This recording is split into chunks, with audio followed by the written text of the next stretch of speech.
Merci beaucoup. Merci pour cette invitation et l'honneur qui m'est fait de pouvoir vous présenter une conférence. Alors, une conférence, je sais que ce n'est pas très habituel dans le cadre d'un cinéma. On a plutôt l'habitude d'assister à des débats, à des discussions, à des présentations de films. Moi, je vais vous proposer une conférence, c'est-à-dire que, aussi surprenant que ça puisse paraître, je vais vous lire un texte. Voilà. Je vais vous lire un texte, mais j'espère que cet aspect apparemment un peu formel, ne va pas être au détriment des images qui vont ponctuer au contraire la conférence. Et j'espère que finalement, ce discours que je vous proposerai vous préparera à vous immerger dans ce magnifique film, si vous allez rester après, qui s'intitule donc Mélancolia,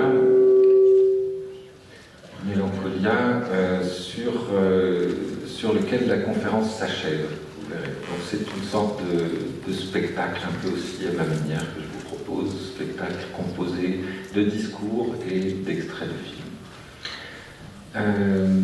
Donc merci à la Galerie Cinéma de m'accueillir, merci à Jacques Serrano et au Festival de Philosophie d'avoir rendu ça possible. Je voudrais commencer tout de suite en vous montrant des images que généralement on ne voit pas, puisqu'elles précèdent le film, mais ce sont en même temps des images qui contiennent déjà une promesse de quelque chose qui ressemble à la fin du film, et des images donc qui annoncent mon titre pour cette conférence de ce soir, le titre étant La fin du monde et la fin du film. On verra comment on peut entendre cette expression dans plusieurs sens.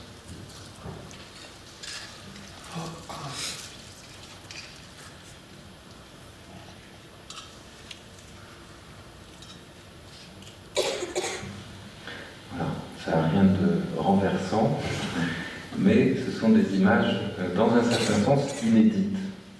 Des images qui nous annoncent que quelque chose va commencer. Un film peut-être, ou une conférence, peut-être quelque chose a déjà commencé. En regardant ces images, ce bout de pellicule qui porte un nom en anglais, on appelle ça Countdown Footage, ou bien encore Academy Leader en anglais, eh bien nous comptons le temps qui reste. Nous voyons défiler sur cette amorce filmique les chiffres. Nous voyons se réduire comme une peau de chagrin la durée qui nous sépare de l'événement, de ce qui s'apprête à commencer. Ce qui va finir par commencer. Alors, finir par commencer, je ne sais pas si vous y avez jamais pensé, c'est une extraordinaire expression en français. Finir par commencer, si vous l'entendez à la lettre, c'est une formule étonnante qui brouille, qui fait passer l'un dans l'autre le début et la fin. Finir par commencer. Ça ressemble un peu, cette expression, et ce que vous venez de voir, ces images que vous venez de voir, à une vieille figure de rhétorique qui porte un nom savant, un nom technique. Ce nom, c'est hystérologie. Ça n'a rien à voir avec l'hystérie. Enfin, peut-être pas rien à voir, mais le mot vient du grec hystéron, qui veut dire ce qui vient après. Et donc, l'hystérologie, c'est une figure de rhétorique qui consiste à renverser l'ordre qu'on attend, c'est-à-dire à inverser la chronologie des faits dans une histoire. On cite souvent comme exemple de l'hystérologie un passage de l'Énéide de Virgile, un passage héroïque dans lequel on peut lire « Laissez-nous mourir et nous précipiter au milieu des combats ». Laissez-nous mourir et nous précipiter au milieu des combats. Ça, c'est l'exemple classique que tous les dictionnaires de rhétorique citent. Et puis, si vous voulez un exemple plus trivial, plus prosaïque, vous pouvez dire « mets tes chaussures et tes chaussettes », voilà, par exemple. Alors, c'est une figure tout à fait passionnante, l'hystérologie, qui envahit d'ailleurs, comme ce dernier exemple le montre, nos gestes les plus quotidiens, nos énoncés les plus quotidiens.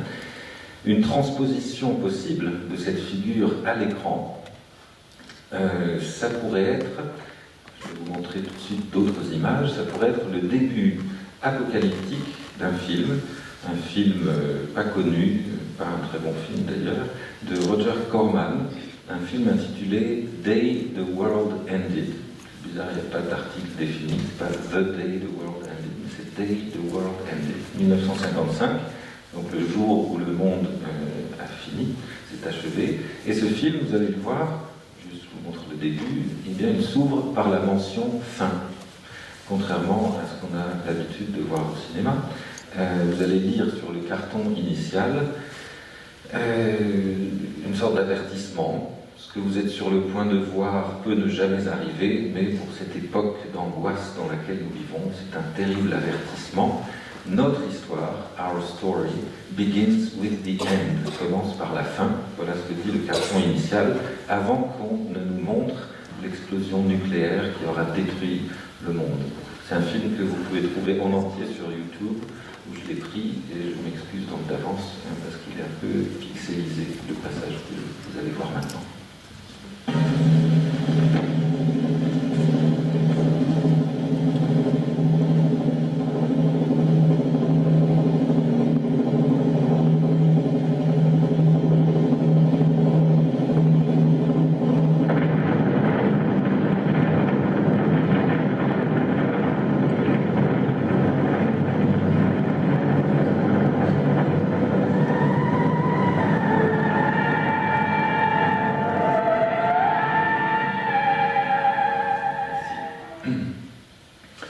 Alors le compte à rebours, ce compte à rebours par lequel j'ai ouvert cette conférence, le compte à rebours aussi pourrait être considéré, donc cette amorce de pellicule, pourrait être considéré comme relevant de cette figure de l'hystérologie telle qu'elle opère à l'écran. Autrement dit, dans cette manière de compter de 10 à 0, ou d'un chiffre quelconque à 0, on pourrait voir une sorte d'hystérologie filmique qui marque, qui scande de ce décompte, geste typique, qui scande la plupart des grands moments du genre filmique qu'on appelle apocalyptique. Je pourrais convoquer beaucoup d'exemples de cette numération à l'envers, parfois comique, parfois terrifiante, numération renversée donc qui nous conduit inexorablement vers la catastrophe finale. Je vais en prendre un seul exemple, un exemple qui pourrait valoir pour tous les autres exemples, puisque c'est sans doute l'exemple le plus universel qu'on pourrait trouver du décompte. Il s'agit du compte à rebours planétaire, véritablement, un compte à rebours qui se déroule dans tous les pays et dans toutes les langues à la fois. C'est un compte à rebours sur lequel s'achève un autre film, qui est un peu un film de série B aussi, qui s'intitule Le jour où la Terre prit feu, The Day the Earth Caught Fire, un film de Val Guest en 1961.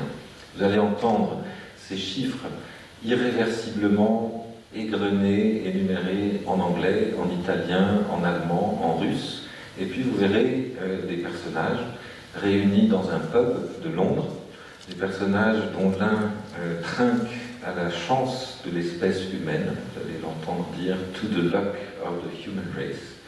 Et puis ils se regardent, ils suivent avec inquiétude la régularité de ce compte à rebours. Il y en a même un qui remarque, ayant raté un chiffre, il dit « il est toujours plus tard qu'on ne le pense ». It's always later than you think. Ils se demandent aussi pardon les uns les autres pour des mots qu'ils ont pu se dire, qui ont été blessés, et ils s'embrassent, et c'est là que retentit le zéro fatidique. To the luck of the human race.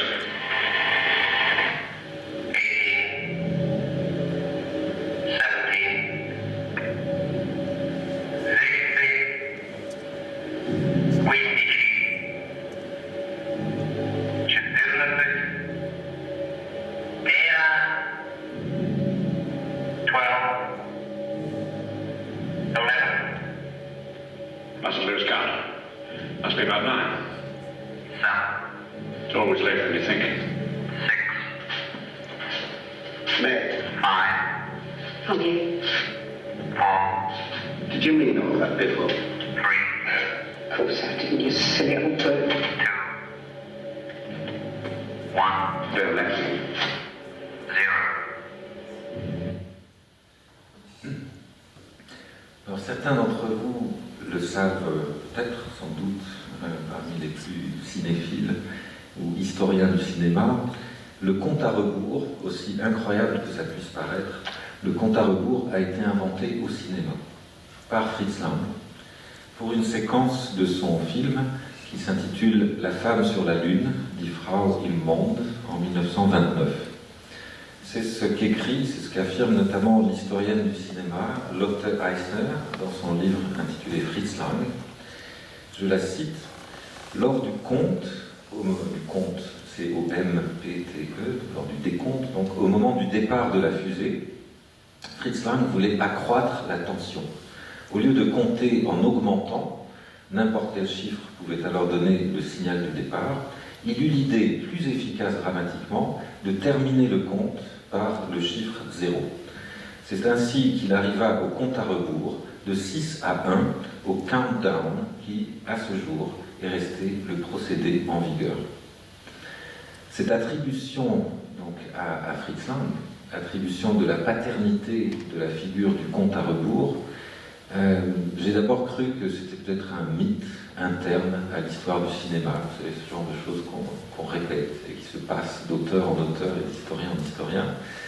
Mais c'est une idée qu'on trouve en dehors des histoires du cinéma. Par exemple, et ça m'a beaucoup surpris, et j'ai commencé à prendre la chose au sérieux, par exemple, dans le très sérieux dictionnaire historique publié par la NASA en 2009, à l'article Countdown, vous trouvez crédité, comme on dirait au cinéma, vous trouvez crédité Fritz Lang comme le père, l'inventeur, si vous voulez, de la figure du décompte, du compte à rebours, du countdown. Alors, une fois qu'on prend ça au sérieux, comme je l'ai fait, on est tenté d'aller vérifier. On se dit, mais c'est incroyable, comment c'est possible, une chose pareille. Et bon, je ne prétends pas avoir fait une enquête exhaustive, mais par exemple, si on va voir dans l'archi-célèbre roman de Jules Verne, intitulé « De la Terre à la Lune » en 1865, c'est vrai qu'au chapitre 26, ce chapitre qui s'intitule « Feu », point d'exclamation, le chapitre du lancement de la fusée, eh bien, on compte en montant. Je vous lis le passage qui vaut un tout petit détour. Je cite Jules Verne: « Il s'en fallait à peine de 40 secondes que l'instant du départ ne sonna, et chacune d'elles, chacune de ces secondes, durait un siècle. À la 20e, il y eut un frémissement universel, et il vint à la pensée de cette foule que les audacieux voyageurs enfermés dans le projectile comptaient aussi ces terribles secondes. Des cris isolés s'échappèrent, 35, 36, 37, 38, 39, 40, feu. Là, il y a 3 points d'exclamation dans le texte. Une détonation épouvantable, inouïe, surhumaine, dont rien ne saurait donner une idée, ni les éclats de la foudre, ni le fracas des éruptions se produisit instantanément. » Fin de citation. Alors, le film de Fritz Lang en question, La femme dans la lune, quant à lui, il compte donc, pour la première fois, semble-t-il, il compte donc à l'envers, il compte à rebours, inaugurant donc le procédé du décompte, qui va connaître, comme vous savez, une formidable postérité, en particulier dans le genre dit apocalyptique au cinéma.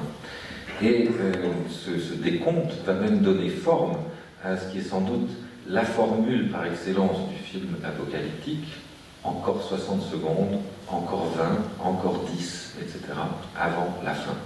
Je propose qu'on voit le lancement de la fusée dans Die Frau im Mond. J'ai coupé le son.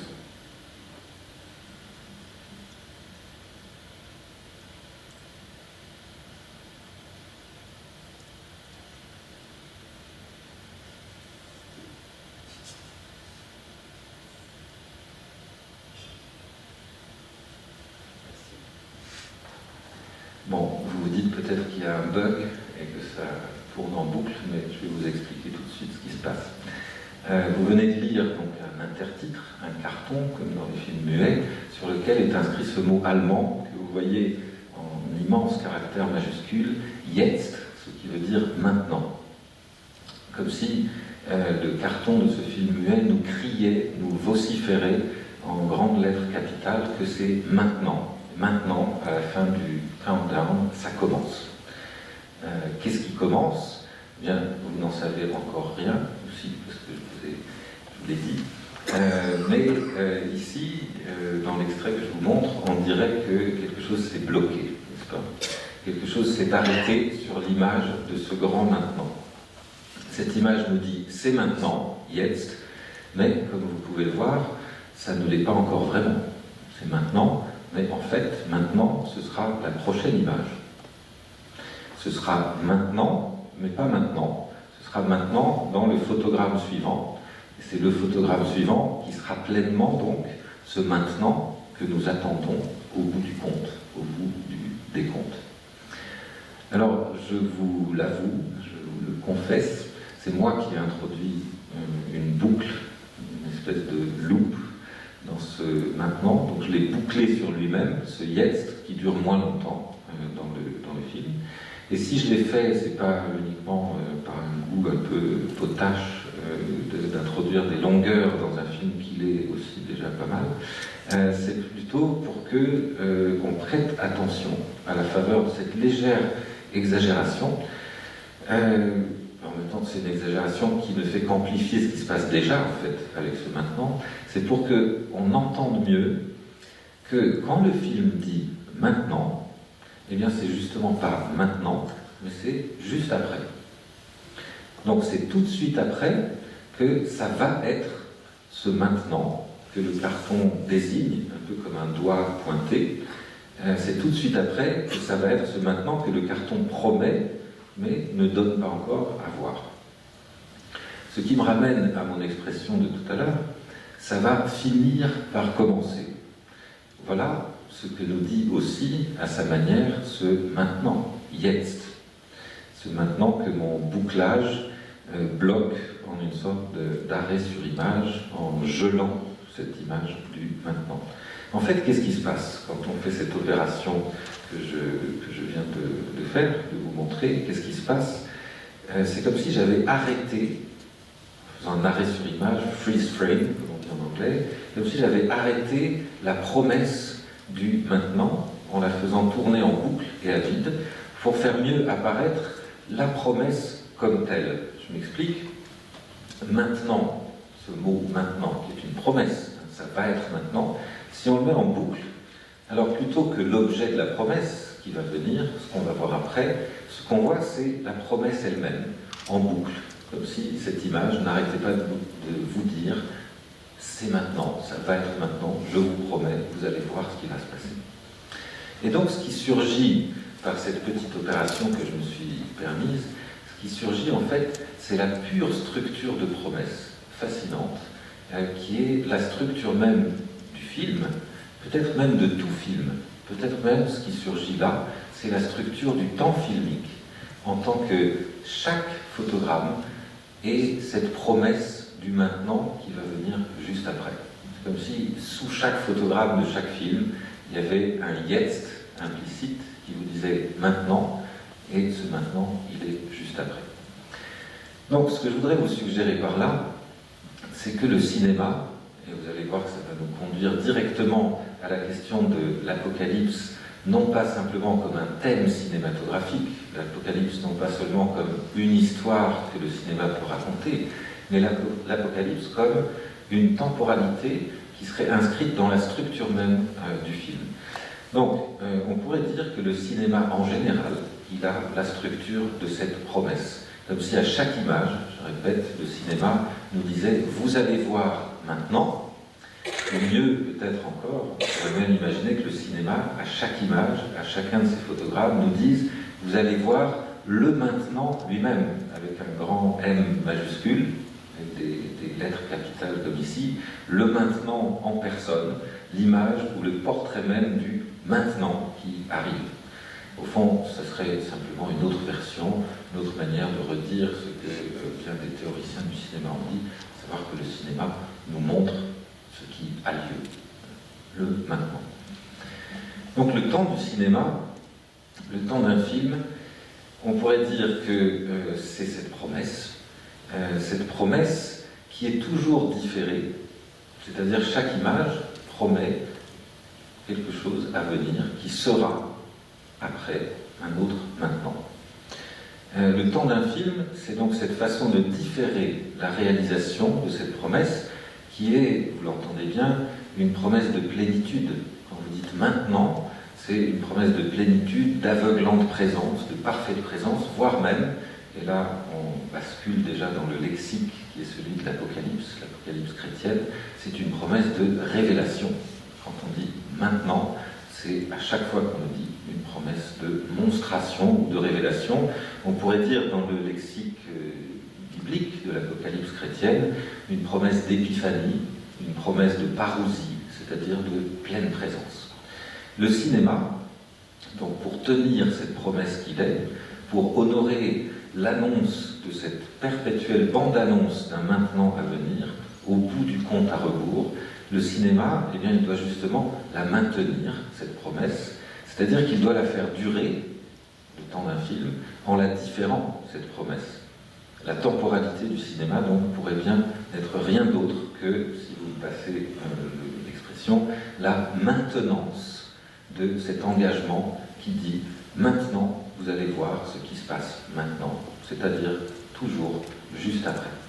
Alors je vous propose qu'on recommence et qu'on voit à nouveau ce petit passage du film de Fritz Lang.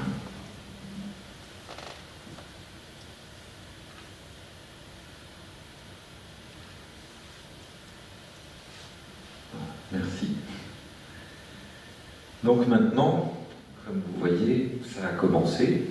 Après le Jetzt, maintenant, nous nous sommes envolés vers le ciel, nous sommes en route ou en vol vers un monde ailleurs, ou mieux, même peut-être, nous frayons ce monde en suivant ce petit point qui représente la fusée. Notre regard qui suit ce point de fuite de la fusée optique, s'enfonce dans l'épaisseur de l'écran noir. Notre regard pointé, c'est une sorte de frayage qui ouvre un monde. Nous entrons dans un monde qui est celui du cinéma, celui qu'on pourrait appeler, en empruntant un très beau mot, un philosophe du nom de Jean-Luc Nancy, ce qu'on pourrait appeler le ciné-monde. Mais je voudrais encore prendre un tout petit peu de votre temps pour faire attendre, avant de passer à d'autres extraits filmiques, pour vous faire encore séjourner auprès de ce passage si intrigant et historique, au fond fondateur dans le film de Fritz Lang. Je voudrais encore m'attarder auprès de cette séquence.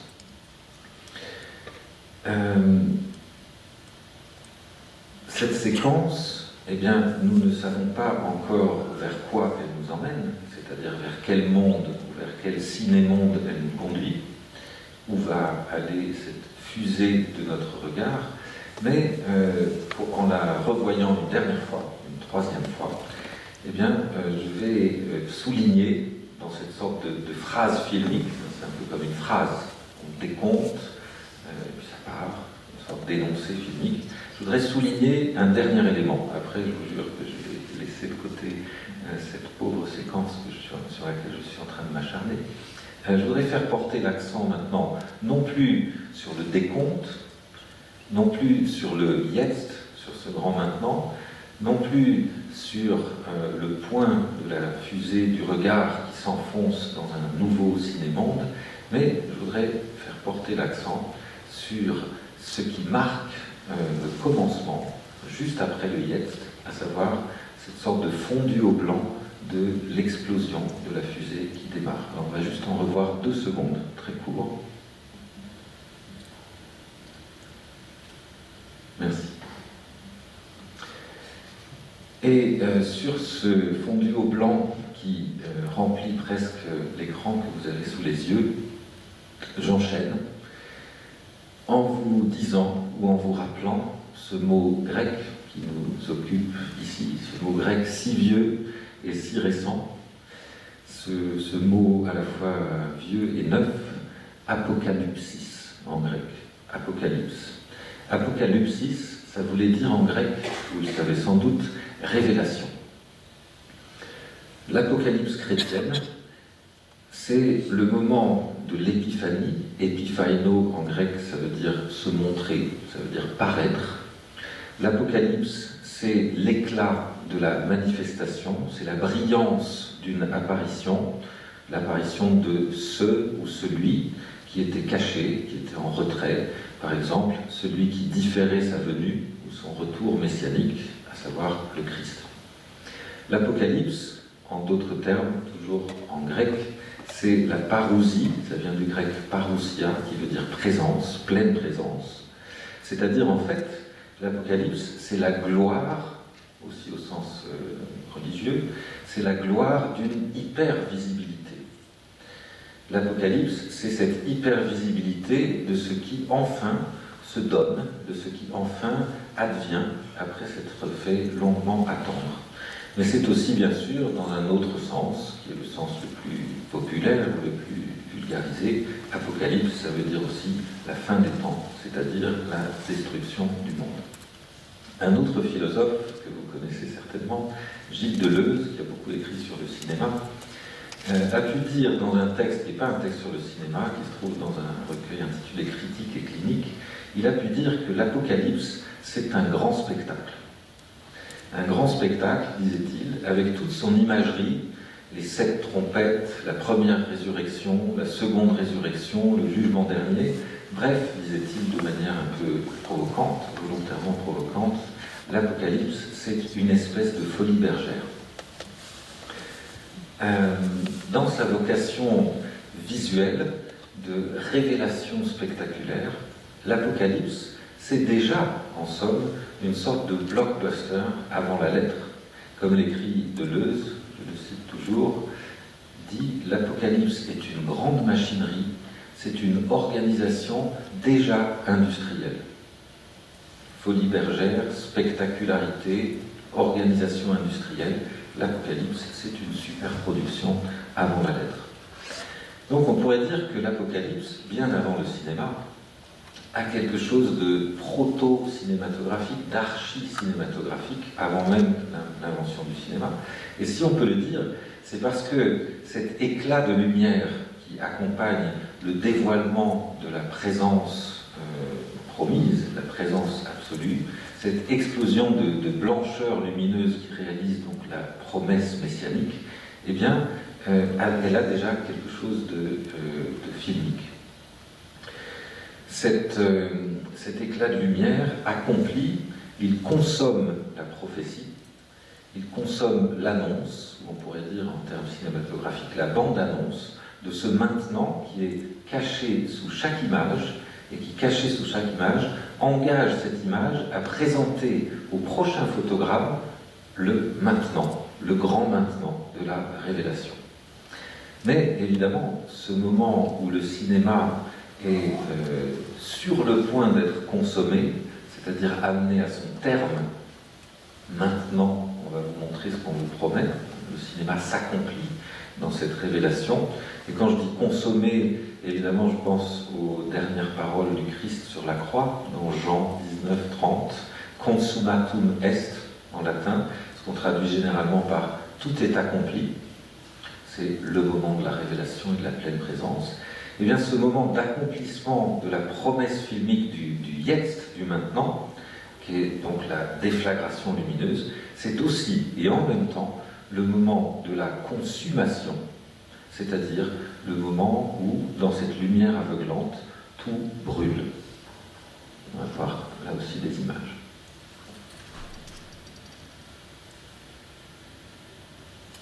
Celle-là, voilà.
l'heure une sorte de mensonge ou de tromperie visuelle à laquelle je me suis livré en mettant en boucle le Jetzt de La femme dans la lune. Ici, ce que vous avez vu, ce que je me suis permis de faire, c'est après le Jetzt de Fritz Lang, après cette promesse de révélation visuelle, eh bien, de coller un bout d'un autre film, toute une série en fait de révélations ou de dévoilements aveuglants de clarté. Je vous ai proposé une sorte d'hybride un peu monstrueux, c'est-à-dire, après le Jetzt de Fritz Lang, une séquence tirée de The Day After, le film réalisé par Nicolas Meyer en 1983 pour la télévision américaine, un film qui a été vu quand même par plus de 100 millions d'Américains lors de sa diffusion et dont on dit qu'il a contribué à une immense prise de conscience des dangers de la menace nucléaire liée à ce qu'on appelle le terme technique, c'est pas l'escalade, mais la dissuasion nucléaire. Qu'est-ce qu'on voit donc dans The Day After, dans cette séquence de l'explosion qui en réalité couple le film en deux, exactement en son milieu, qui le partage, c'est une séquence qui partage le film entre un avant dans lequel eh bien, personne n'y croit vraiment, à l'Holocauste nucléaire, malgré l'escalade irréversible de la tension entre les grandes puissances, et puis un après, celui des horribles souffrances, les cancers de la peau, les famines, les bandes qui s'affrontent pour survivre parmi les décombres. Qu'est-ce qu'on voit? On voit répéter, vous l'avez vu, l'explosion de blancheur, l'éclat, cet éclat lumineux de l'hyperprésence, qui, pourquoi je dis hyperprésence? Parce qu'elle nous permet, cet éclat lumineux nous permet de pénétrer jusque dans l'intérieur des corps, même là où normalement on ne voit pas, de les radiographier, ces corps, dans leur squelette osseux, si bien que le cinéma, ici, se fait véritablement hyper-visibilité. La jouissance visuelle du cinéma, ce qu'on pourrait appeler sa pulsion scopique, la pulsion de voir toujours plus, elle ne connaît plus de limite, même pas la limite de l'épaisseur de la chair ou de l'épaisseur des corps. Mais cette lumière, donc cette lumière radieuse par excellence, cette lumière irradiante, ce qu'on appelle la radioluminescence nucléaire, qui ouvre tout à la pénétration du regard, elle est bien évidemment aveuglante, elle est létale, elle anéantit cela même et au moment même où elle produit cette espèce d'hyper-voyance. C'est pourquoi il faut dire en toute rigueur que ici, dans cette séquence et dans beaucoup d'autres semblables, eh bien, le cinéma, c'est le cinéma lui-même qui s'enflamme. En fait, il s'enflamme en deux sens. Le pouvoir d'intrusion du cinéma, le pouvoir de pénétration du cinéma, dont beaucoup d'auteurs ont parlé, ce pouvoir presque chirurgical du cinéma, dont parlait quelqu'un comme Walter Benjamin, ce pouvoir d'intrusion visuelle, il est porté à incandescence, il arrive à son maximum, le cinéma n'a jamais été aussi pénétrant, et au moment donc, où il devient hyperbolique, ce pouvoir de pénétration, on voit tout, on voit même dans les corps, eh bien il s'annule dans cette espèce d'excès qui efface tout, dans un fondu au blanc général. On pourrait dire ici vraiment, en reprenant la formule biblique, consummatum est, le cinéma parvient à ses fins, la visibilité absolue, au moment précis où il touche à sa fin. On ne voit plus rien dans la blancheur, qui est aussi le moment de la fin du monde. C'est de ça que je voudrais m'approcher, c'est-à-dire aussi du titre de cette conférence, la fin du film et la fin du monde. Alors peut-être vous le saviez, ça c'est une autre curiosité, enfin c'est bien plus qu'une curiosité, une autre coïncidence historique que je voulais partager avec vous. Le cinéma a été inventé exactement l'année même où a également été inventée la radiographie, en 1895. Là, il y a une coïncidence absolument remarquable qui a suscité beaucoup de commentaires. Je ne peux pas vraiment m'y attarder ici, j'ai consacré pas mal de pages dans cet ouvrage qui a été mentionné, l'Apocalypse cinéma, mais je voudrais simplement essayer de vous faire entendre, donc au bout du cinéma, là où le cinéma touche à sa fin et à son but, là où il accomplit cet objectif de l'hypervisibilité tout en sombrant dans l'aveuglement, je voudrais vous faire entendre cet étrange mot qui compose le mot cinéma, mais pas seulement, en fait ce préfixe ciné, comme quand on dit je vais au ciné, c'est le préfixe grec pour le coup, qu'on entend dans le mot cinéma. Alors ciné, ça veut dire quoi? Qu'est-ce que ça évoque? Ça renvoie à quoi, ciné? D'une part, bien sûr, ça renvoie à tous les mots qui sont de la même famille, qui viennent du grec kinéo, qui veut dire mettre en mouvement, mouvoir, cinétique, cinématique, cinématographie, etc. Et d'autre part, ce que vous pouvez aussi entendre dans ce mot, ciné, cette fois en latin, du latin cinis, vous pouvez entendre la cendre, comme dans incinération, par exemple. Donc ce qui reste après l'Holocauste, après que tout a brûlé.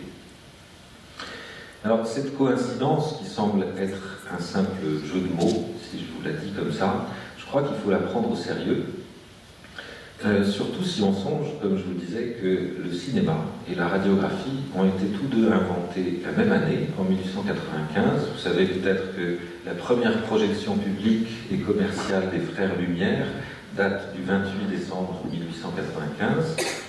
Et c'est aussi fin 1895 que l'inventeur de la radiographie, un certain Wilhelm Röntgen, prend une photo qui est restée très très célèbre, une radiophotographie de la main de sa femme, Bertha.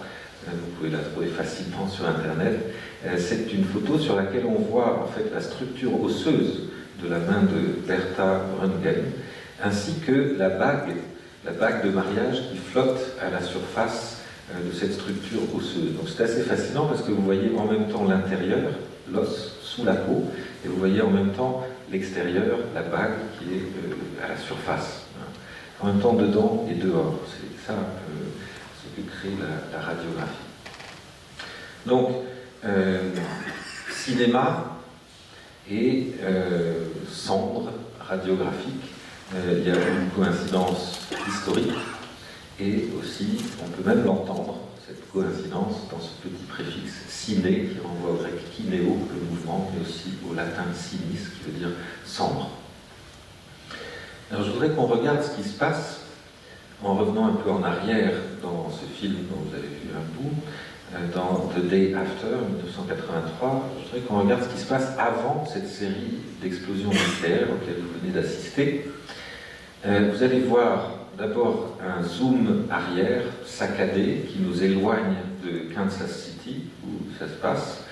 Vous allez voir l'écran qui blanchit, les moteurs de voiture qui ne répondent plus, un flash, une panne générale d'électricité, le temps des horloges dans la ville qui se fige, qui s'arrête, donc le temps s'arrête, et surtout, donc je demanderais qu'on arrête l'extrait là-dessus, surtout, vous allez voir dans un cinéma la projection qui s'arrête. Donc au moment de l'explosion radionucléaire, dans cette radiographie générale de l'Holocauste nucléaire, qui promet l'hyperprésence de la visibilité, même à l'intérieur des corps, ce qui se passe aussi, vous allez le voir, c'est que le cinéma s'arrête.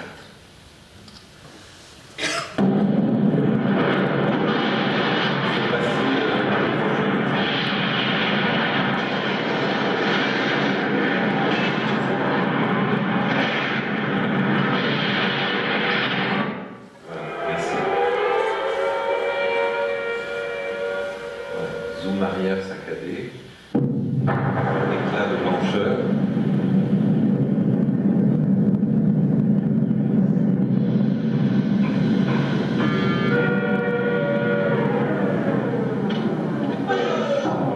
Voilà, merci. Donc voilà ce qui se passe avant la série d'explosions qu'on a vue tout à l'heure. C'est le cinéma lui-même qui s'arrête ici. Donc je vous disais en commençant, au bout du décompte, au bout du compte à rebours, dont on voit ici aussi, encore une fois, une énième fois, une figure, les horloges s'arrêtent, elles tournent et puis elles s'arrêtent. Au bout du décompte, ça commence, quelque chose commence, le maintenant arrive enfin, la blancheur, ça commence, ça finit par commencer, comme on disait, ou bien ça commence à finir, la fin est le commencement, la promesse du cinéma, cette promesse de révélation, et l'achèvement du cinéma, la projection qui s'arrête, on ne voit plus rien, l'aveuglement, se confondent, se consomment et se consument. En dehors de la radiographie atomique, qui correspond aussi à une certaine époque dans le genre apocalyptique, le cinéma a mille autres manières de mettre en scène la fin du monde, comme la fin du film. Cette fin du monde qui, dans le genre apocalyptique, tend toujours à se confondre avec la fin du film que nous sommes en train de voir. Je vais, pour m'acheminer vers la fin de cette conférence, et pour laisser la parole et la scène au Mélancolia de Lars von Trier, je voudrais vous donner quelques exemples de fin du monde, non pas par radiographie nucléaire, mais par d'autres moyens, si j'ose dire. Je voudrais qu'on regarde quelques minutes du jour d'après, donc c'est pas The Day After de Nicolas Meyer, 1983, mais c'est la super production de Roland Emmerich, un peu spécialiste du genre, à savoir, c'est traduit en français par Le jour d'après, mais le titre anglais c'est The Day After Tomorrow, 2004. Un film qui est placé sous le signe, non pas de la radiographie nucléaire, mais du gel. Le gel général au cours de ce qui se présente dans le récit comme une nouvelle ère glaciaire. Ce que vous allez voir, le récit, vous l'avez compris, ne m'intéresse pas tellement, le prétexte narratif, ce que vous allez voir à l'œuvre, si j'ose dire, c'est l'immobilité. C'est un peu paradoxal, je sais bien, vous allez voir l'immobilité à l'œuvre, l'immobilité au travail, c'est-à-dire vous allez voir le mouvement, encore une fois, qui s'arrête, le mouvement cinématographique qui s'arrête, et ici, non pas par surchauffe du moteur cinématographique jusqu'à la brûlure générale de l'Holocauste, mais plutôt comme si ce moteur cinématographique se grippait, un peu comme un moteur qui démarre plus parce qu'il fait trop froid. Et donc, ce grippage général dans cette nouvelle ère glaciaire que le film raconte, conduit à quoi? Conduit à ce qu'il faut penser comme un arrêt général sur image. En anglais, pour dire arrêt sur image, on dit freeze frame, c'est-à-dire un gel, littéralement, to freeze, un gel général des photogrammes, au fond, à une sorte de gel des images qui prendrait une dimension mondiale, planétaire et même universelle. Donc je vais vous montrer cet extrait dans un instant. Vous verrez, j'ai introduit un petit fondu enchaîné pour gagner du temps et puis pour couper des moments les plus ennuyeux de la séquence, où les personnages dialoguent un peu trop. Et dans ce que vous allez voir, donc vous verrez, il y a l'œil d'un cyclone réfrigérant qui est en train de se resserrer autour de quelques survivants qui sont réfugiés à New York, dans la New York Public Library. Et vous verrez la propagation du gel général qui commence d'en haut, depuis l'antenne de l'Empire State Building, et qui descend. La caméra suit le long du gratte-ciel, la prise de la glaciation générale qui gagne du terrain, qui fend tout sur son passage, qui fait éclater les vitres, etc.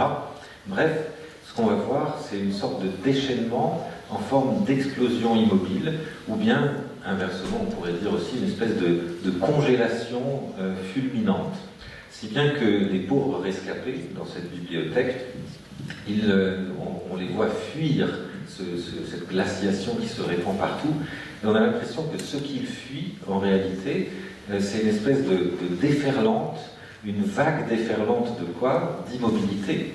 C'est ça qui les menace. Ils fuient devant une déferlante d'immobilité qui menace de les glacer, de les congeler dans une congélation générale qui, de proche en proche, pourrait bien gagner la pellicule elle-même jusqu'au film lui-même, qui du coup s'arrêterait dans un freeze frame général et universel.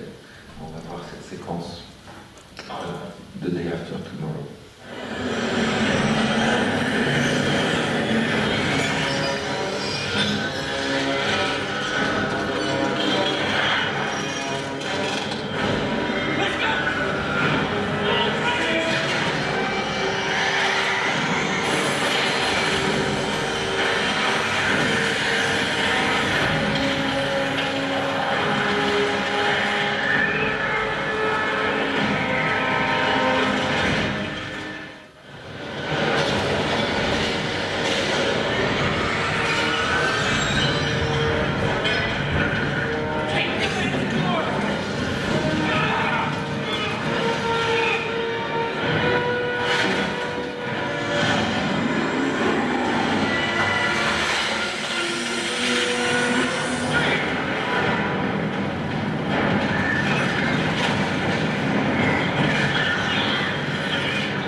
Alors, on va remonter un tout petit peu dans le temps.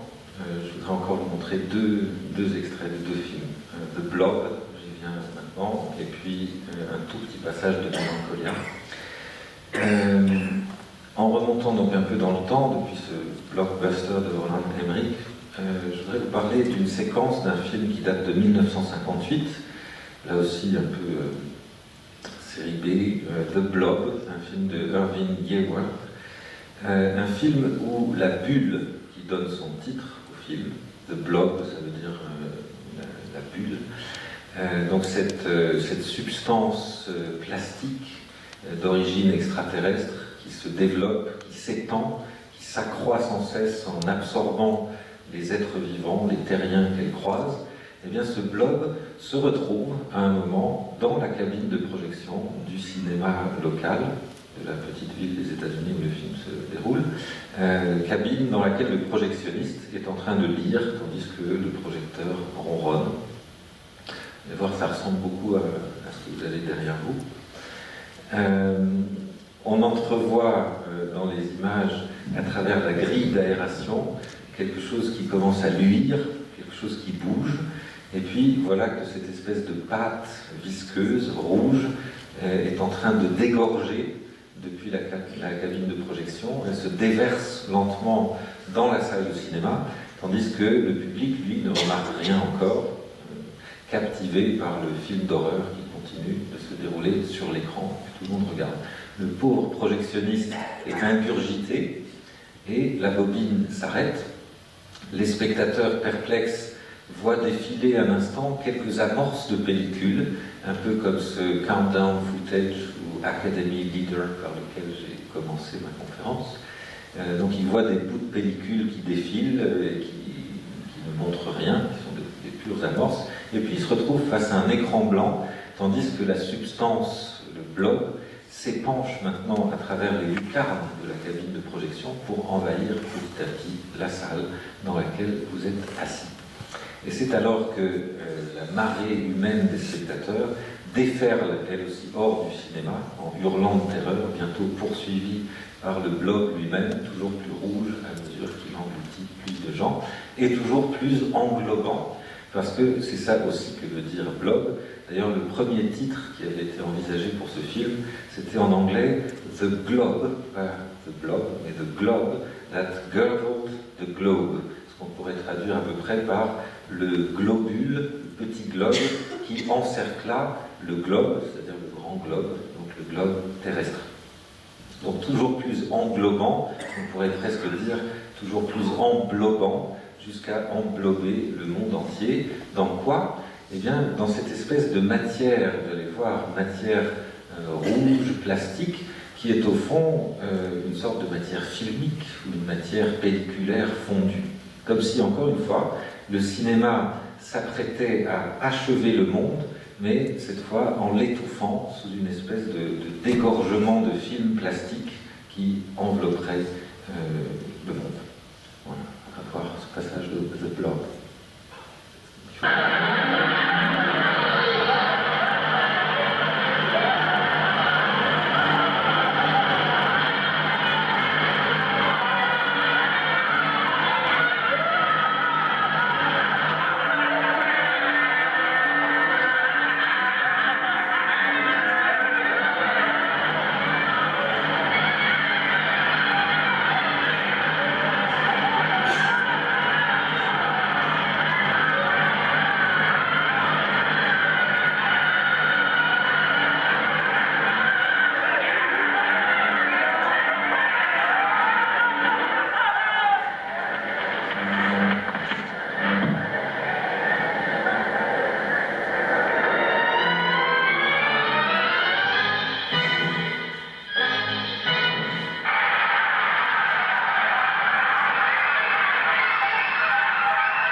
c'est vraiment une scène de sortie du cinéma. On ne cesse de sortir du cinéma, mais cette sortie du cinéma, elle s'accompagne d'une sortie du cinéma hors de lui-même. Et donc, finalement, là aussi, la fin du film, ou les fins du film, coïncident avec une sortie impossible, sinon sous la forme d'un enveloppement du monde qui serait aussi la fin du monde. Bref, je pourrais multiplier les exemples, j'ai presque fini. J'analyse beaucoup d'autres moments semblables dans l'Apocalypse cinéma à travers toute l'histoire du genre apocalyptique, et chaque fois, ce qu'on voit, c'est comment le film met en scène la fin du monde comme sa propre fin, comme la fin de ce film qu'il est, et entendez, fin dans les deux sens du mot. L'objectif est l'arrêt, le but, la fin de quelque chose, et l'arrêt de quelque chose. Comme si donc le genre apocalyptique était toujours à la recherche de ce qui serait sa loi, la loi de son genre, la loi la plus pure, à savoir une coïncidence parfaite entre la représentation de l'effondrement, de la consommation d'un monde, d'une part, et d'autre part, l'achèvement de l'œuvre filmique, c'est-à-dire la consommation du temps du cinéma, qui parvient au bout de son décompte, là où donc le film cesse.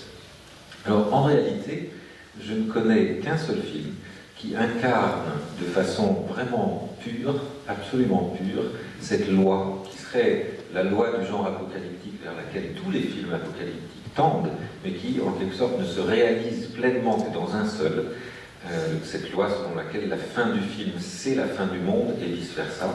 Et ce film c'est Mélancolia de Lars von Trier, sur lequel je vais finir ces quelques propos. Mélancolia, donc 2011, dont je voudrais pour conclure, alors si vraiment il y en a parmi vous qui n'ont pas vu le film, c'est un spoiler total, donc je vous conseille de sortir maintenant de toute urgence. Bon, je vais vous montrer en plus la dernière séquence. Donc ce qu'on va voir, c'est tout simplement, je crois, une allégorie du cinéma au bord de sa fin. C'est-à-dire le cinéma comme une espèce de bulle fragile qui se tient au bord du gouffre, juste le temps de faire image, de faire une dernière image avant que tout soit fini.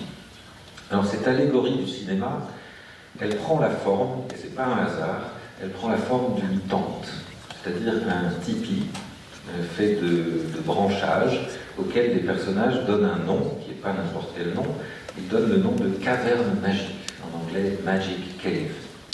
Et ce nom, bien sûr, il ne peut pas ne pas évoquer la fameuse caverne de Platon, ce dispositif d'ailleurs auquel on a si souvent comparé le cinéma, et c'est non seulement les théoriciens du cinéma qui l'ont fait, mais les cinéastes eux-mêmes, je pourrais vous en citer plein d'exemples. Par exemple, Bertolucci, dans une Conformista, il y a une magnifique scène qui évoque la caverne de Platon. La caverne de Platon, vous le savez peut-être, vous en souvenez peut-être, c'est quoi? C'est un dispositif exactement celui dans lequel nous sommes. Il y a une projection, il y a une source lumineuse qui projette des ombres animées sur un mur. C'est le dispositif de l'archi-cinéma. Et de même, les tentes, en général, les toiles ou les tipis qu'on voit dans les films, à chaque fois que dans un film vous voyez une tente, une toile tendue, en général ce sont des surfaces de projection. Je vais vous en montrer juste un exemple avant de vous passer la fin de Mélancolia, dans un film qui n'est pas extraordinaire, mais cette séquence est assez belle, un film qui s'intitule The Road, La route, de John Hillcoat en 2009, et vous allez voir un abri bricolé avec des tissus de fortune dans un monde post-apocalyptique, un abri sous lequel le père, Viggo Mortensen, lit à son fils une histoire à la lumière tremblante d'une espèce de lampe bricolée aussi, une lampe à essence. Ce que vous allez voir, c'est une sorte de dispositif de projection sur une toile tendue qui ressemble fort au dispositif de la caverne de Platon et aussi, mais différemment, à la fin de Mélancolia. Donc d'abord, The Road.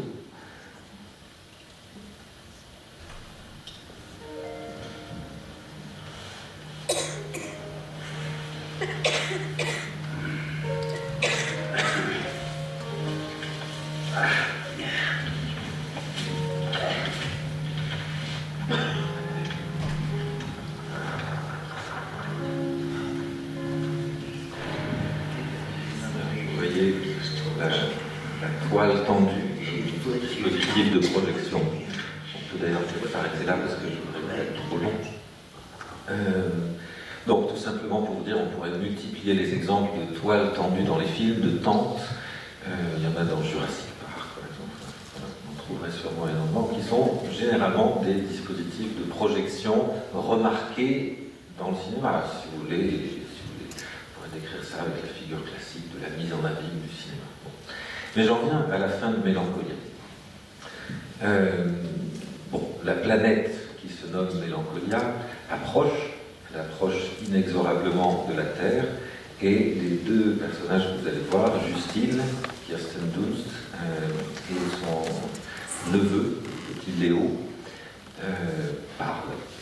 Léo, le petit Léo dit, c'est en anglais, il n'y a pas de sous-titres, mais vous comprendrez, je vais vous traduire très vite les dialogues. Il dit, j'ai peur que la planète nous cogne de toute façon. I'm afraid that the planet will hit us anyway. Il murmure dans les bras de sa tante, Justine, qui le tient. Et il ajoute, papa a dit qu'il n'y aura rien à faire, nulle part où se cacher. Daddy said, there's nothing to do then, nowhere to hide.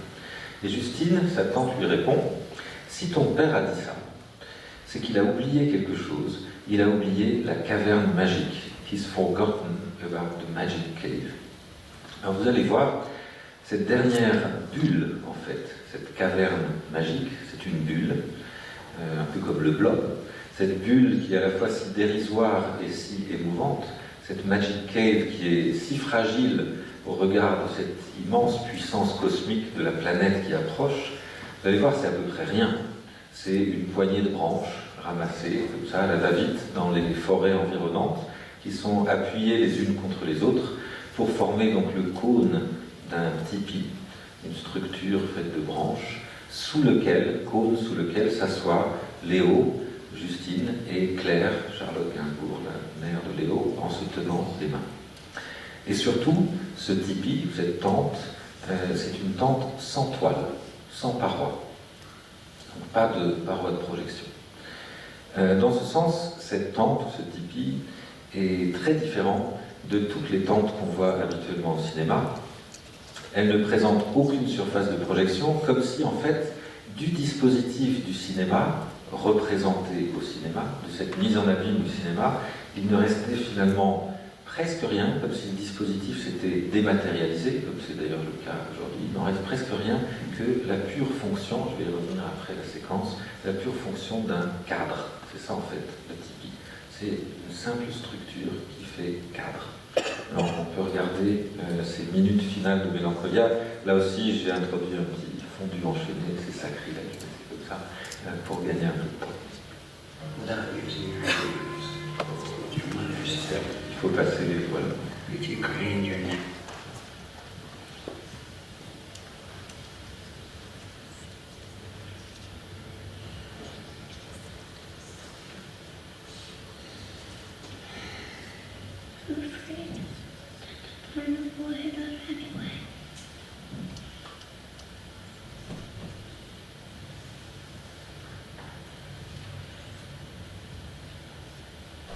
Don't be. Please. Dad said there's nothing to do then, nor would I.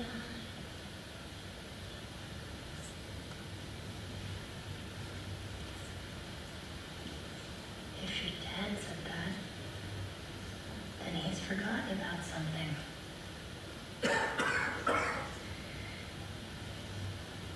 He's forgotten about the magic cave. Magic cave. Yeah.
finit dans le noir total, et avec pas mal de secondes de silence total. Bref, vous l'avez vu, cette caverne magique, c'est-à-dire le cinéma au bord de sa fin, ce n'est au bout du compte rien d'autre que cette pure fonction différentielle d'un cadre, c'est-à-dire le temps et l'espace pour faire une image parmi toutes les images qui forment le monde. C'était Deleuze, toujours lui, qui parlait de l'univers comme d'un cinéma, un méta-cinéma. Justine avait dit à Léo « ferme les yeux, close your eyes », et puis on entend monter la musique du prélude de Tristan et Isolde de Wagner. Ils attendent entre les branches, dans cet abri qui n'abrite rien en réalité, rien d'autre que la simple forme d'une bulle ou d'un cadre, donc la simple forme d'un ciné-monde possible qui est suspendu sur sa limite. C'est alors que vient la clarté éblouissante, encore une fois, le grand fondu au blanc de la parousie, de l'éclatante présence de ce qui, juste l'espace d'un instant, aura été pleinement là. Et puis ensuite, c'est la nuit universelle, la fin du monde et la fin du film, la fin du monde et ET, la fin du film, la fin du monde et EST, la fin du film. Merci beaucoup.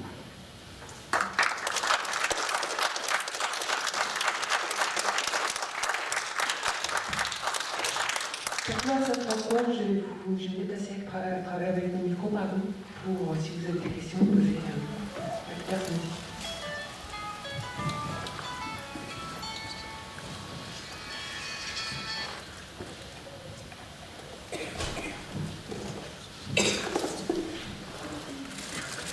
Tard, vous avez peut-être envie de voir le film.